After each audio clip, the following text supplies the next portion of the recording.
मौजूद है Abid, secretary general UN human rights commission. Sir बहुत शुक्रिया ज्वाइन करने के लिए। मलिक साहब, सबसे पहले ये बदकिस्मती कह लें कि जब इसराइल और फलस्तीन की बात आती है मलिक साहब, तो आलमी बिरादरी दोहरे मयार इख्तियार कर लेती है बाकायदा, और एक निराली सी मंतक पेशी की जाती है कि इसराइल को अपने दिफा का हक हासिल है। अब सवाल ये कि क्या निहत्ते फलस्तीनियों को जीने का हक नहीं?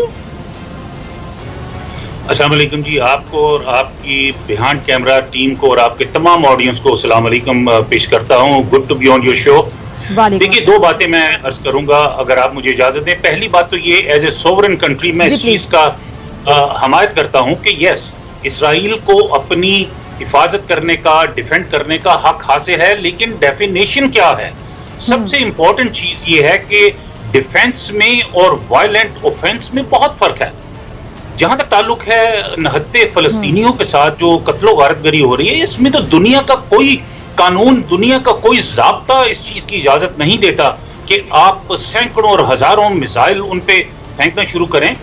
बदकिस्मती सिर्फ ये है डॉक्टर फिजा कि जो दुनिया का सबसे बड़ा कानून, दुनिया की सबसे बड़ी जो हस्ती, जो दुनिया में अमन की राह में सबसे बड़ी है, वो अपनी ऑर्गेनाइजेशन यूनाइटेड नेशंस है। और बदकिस्मती ये है कि उसमें से भी सबसे बड़ी जो रुकावट है वो सिक्योरिटी काउंसिल के ऑपरेशनल सिस्टम्स हैं। देखिए, सबसे इंपॉर्टेंट चीज जिसमें जो सिक्योरिटी काउंसिल के ऑपरेशनल सिस्टम में जिसके लिए हम फाइट कर रहे हैं तब्दीली के लिए, वो वीटो का कानून है। देखिए, 6 बिलियन लोग उनके नुमाइंदे एक तरफ होते हैं और एक अमेरिका या रशिया या फ्रांस, किसी भी एक मुल्क का नुमाइंदा उठ के उसको करारदाद को या उस कन्वर्सेशन को वीटो कर देता है। सो दुनिया में सबसे बड़ी रुकावट अमन के लिए ये सिक्योरिटी काउंसिल और उसके ऑपरेशनल सिस्टम है। अभी देख लीजिए कुवैत की करारदाद, कितनी खूबसूरत करारदाद थी, उन्होंने कितना ओपनली किसी के साथ नहीं दिया, लेकिन अमन की बात की, उन्होंने सिविलियंस की, बच्चों की, औरतों की जान बचाने की बात की, उन्होंने एक लॉन्ग टर्म सस्टेनेबल पीस की बात की, लेकिन उसको वीटो कर दिया। दूसरी तरफ अब देखिए, 15 में से 10 वोट उनके हक में थे, लेकिन वो उसको वीटो कर दिया गया। अमेरिका की अपनी करारदाद को सिर्फ 1 वोट मिला जो कि उनका अपना वोट था। What a shame. लेकिन ये सारे सिलसिले उस वक्त तक दुरुस्त नहीं होंगे जब तक दुनिया के 197-98 ममालिक एक हो के आवाज बुलंद नहीं करेंगे कि हमें ये वीटो का कानून नहीं चाहिए। या अगर वीटो का कानून हो भी तो उसमें भी अगर हाफ ऑफ द वोट्स अगर किसी रेजोल्यूशन के हक में आ जाते हैं तो वो वीटो नहीं।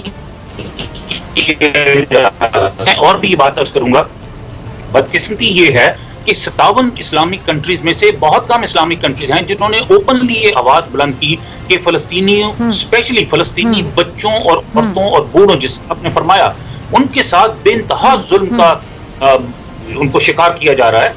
पहले we have to get our house in order. पहले अभी तक देखिए 8 दिन हो गए हैं, क्यों अभी तक इस्लामिक काउंसिल का इजलास नहीं हुआ? ओआईसी का इजलास क्यों नहीं बुलाया गया? अरब लीग का इजलास क्यों नहीं बुलाया? देखिए, सबसे पहले जब तक मेरा अपना भाई मेरे हक में खड़ा नहीं होगा, बाहर का शख्स कोई हमारे हक में खड़ा नहीं होगा। उसके बावजूद अफ्रीकन कंट्रीज हमारे साथ खड़े हैं।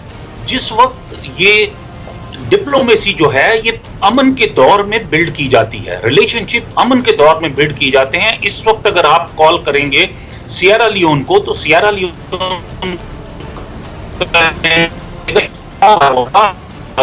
जिस वक्त मेरे मुल्क में प्रॉब्लम्स थी, खाना जंगी हो रही थी, उस वक्त आप लोगों ने मुझे सपोर्ट नहीं किया। देखिए, रिलेशनशिप बिल्ड करने में टाइम लगता है। पीस के दिनों में, अमन के दिनों में इस्लामी ममालिक को अपने लिए रिलेशनशिप बिल्ड करना बहुत जरूरी है, और ये कल से नहीं होगा, ये आज से ही होना चाहिए। It's never too late. मैं बहुत अरसे से पाकिस्तान के डिप्लोमेट्स को भी और इवन दूसरे इस्लामी ममालिक के डिप्लोमेट्स को भी ये सजेस्ट करता रहा हूं कि अपनी अलायंसेस बिल्ड कीजिए।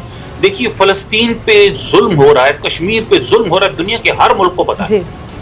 तो हमारे साथ खड़ा कोई नहीं होता, इसलिए कि हमने अमन के दिनों में उन ममालिक के साथ रिलेशनशिप बिल्ड नहीं किए।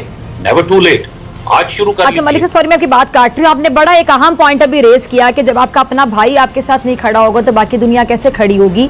تو چلیں ہم ان ممالک سے تو کچھ ایکسپیکٹ نہیں کر سکتے، لیکن تمام مسلم جو ممالک ہیں، مسلم امہ ہے، ان کو تو ایک پیج پر ہونا چاہیے. یعنی ہم کہہ سکتے ہیں کہ جو ابھی بھی خاموش ہے اس کے لیے اپنے جو ٹیمپریری مفادات ہو گئے نا، ٹیمپریری مفادات ہیں کہ بس وقتی طور پہ آپ کو فائدے ہیں، ممالک کی آپس میں ٹریڈ ہے یا جو بھی معاملات ہیں وہ انسانیت سے اوپر ہو گئے. معاملات، ٹریڈ، تجارت، مفادات انسانیت سے اوپر چلے گئے. جی بالکل، آپ نے بڑی خوبصورت بات کی ڈاکٹر فضا. بدقسمتی یہ ہے کہ ان کے جو ذاتی مفادات ہیں، دیکھیے جو لیڈرشپ، جو کنگڈمز جو پانی کی سطح کے اوپر تیر رہی ہیں، جن کی جڑیں عوام کے اندر نہیں ہیں، جو پاپولر نہیں ہیں اپنے ملکوں میں، وہ ڈیپینڈنٹ ہیں ویسٹرن ورلڈ کے ان کو سپورٹ کرنے کے. اب ایک چھوٹی سی میں آپ کو مثال دوں. سعودی عربیہ ہمارا برادرلی کنٹری ہے. We love Saudi Arabia, we love all the kingdom with their leaders and everything. لیکن $400 بلین کا اسلحہ سعودی عربیہ نے ڈونلڈ ٹرمپ، وہ $400 بلین کا اسلحہ کب استعمال کرنا ہے، کہاں پہ استعمال کرنا ہے؟ کیا یمن پہ استعمال کرنا ہے اپنے مسلمان برادرلی کنٹری پہ، یا کسی اور جگہ ایران پہ استعمال کرنا ہے؟ دیکھیے دنیا کی 60% جو دولت ہے، جو ویلتھ ہے، وہ 57 اسلامک ملکوں کے درمیان کنسنٹریٹڈ ہے. کب استعمال کریں گے اس پیسے کو، کب استعمال کریں گے اس فوج کو، کب استعمال کریں گے اس اسلحے کو؟ اور جب استعمال نہیں کرنا تو پھر وہ پیسہ اپنے الائنسز بلڈ کرنے کے لیے، ریلیشن شپ بلڈ کرنے کے لیے یوز کیجئے. کہ اگر ویٹو بھی ہو جائے، 10 سے جو سیکیورٹی کونسل کے ممبر اٹھ کے کھڑے ہو جائیں، پریس کانفرنس کریں گے enough is enough, we are not going into any اجلاس، any meeting in security council in future unless we resolve this issue. وہ نہیں کہیں گے اس لیے کہ ہم نے ان سے ریلیشن شپ بلڈ کی ہے. تو پھر یہ جو امریکہ انسانی حقوق کا علمبردار بنا پھرتا ہے، یہ جو بڑے بڑے انسانی حقوق کے لیے جی ہم کام کر رہے ہیں، تو یہ انسانی حقوق کے لیے کام کر رہے ہیں، پریکٹیکلی یہ زیرو ہیں، خاموش ہو جاتے ہیں، اندھے بن جاتے ہیں، گونگے بن جاتے ہیں، بہرے بن جاتے ہیں، کچھ نہیں کر پاتے ہیں. تو پھر یہ کہلوانا چھوڑ دیں نا کہ انسانی حقوق کے علمبردار، چیمپئن، یہ پھر کہلوانا بھی چھوڑ دیں جو پریکٹیکلی زیرو ہیں.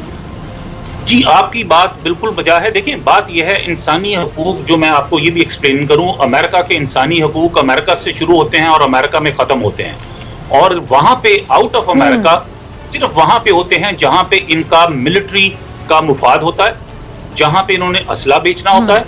اب چائنا کے خلاف تو یہ بات کرتے ہیں کہ جی وہاں پہ بڑے ظلم ہو رہے ہیں، لیکن کیا انڈیا میں ظلم ہوتے ہوئے ان کو مسلمانوں پہ، دلت پہ اور دوسرے جو ہے نا مائنورٹیز پہ، کرسچنز پہ، ان پہ نظر نہیں؟ ایک بات اور آپ کو میں اپنا ذاتی جو وہ ایکسپیرینس ایکسپلین کروں. انشاءاللہ ابھی دیکھیے گا امریکہ میں ایک چینج آئے گی. پریزیڈنٹ بائیڈن جب سے آئے ہیں چند مہینے ہوئے ہیں اور ان کی پالیسیز بڑی ریولوشنری پالیسیز ہیں. میں نے پریزیڈنٹ بائیڈن کے ساتھ کوئی 10 سال پہلے تھوڑا عرصہ کام کیا ہے. انہوں نے ایک کمیٹی بنائی تھی افغانستان فوجیوں کے بارے میں. جو اس وقت ہمارے پریزیڈنٹ تھے وہ فوجیں رکھنے کے حامی تھے، لیکن پریزیڈنٹ بائیڈن اس وقت وائس پریزیڈنٹ تھے، یہ فوجیں نکالنے کے حامی تھے. آج انہوں نے نکالنے کا آرڈر دے دیا ہے. آہستہ آہستہ یہ ہوگا. ہمیں ان کے ساتھ بھی، ان پہ بھی پریشر آن رکھنا ہے. اور میں اپنے جو جتنے مسلمان دوست جو پاکستان میں، دنیا ساری میں ماشاءاللہ آپ کی کافی ویورشپ ہے، اٹس ویری امپریسو، جو دیکھ رہے ہیں، میں ان کو ریکویسٹ کروں گا وائٹ ہاؤس کی ویب سائٹ پہ جائیے، کانٹیکٹ دی پریزیڈنٹ کو کلک کیجئے، اپنا میسج اور اپنا کنسرن بھیجئے.